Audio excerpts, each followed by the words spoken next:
میں آج بہت پہاڑ کی زیارت کے لیے اور سیدنا امیر حمزہ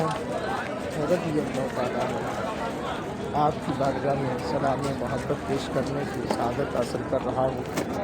اور حضرت امیر حمزہ کی بارگاہ میں دعا گو ہوں کہ اللہ سید الشہداء کے صدقے سے عالم اسلام کی خیر فرمائے، سید الشہداء کے صدقے سے اللہ مشکلات کو آسان فرمائے،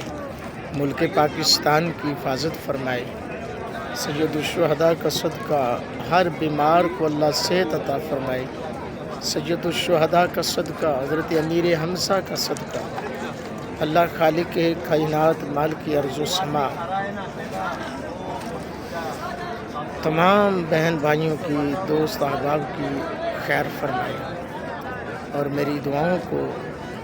اس احد پہاڑ اور احد پہاڑ پر حضور کی محبتوں میں لڑنے والے صحابہ کرام کی شہادتوں کے صدقے سے اللہ پاک میری بھی جائز حاجات کو پورا فرمائے، اور میرے لیے روزگار کا بہتر انتظام عطا فرما دے۔ میرے مولا میرے لیے بہترین انتظام عطا کر دے، آمین ثم آمین۔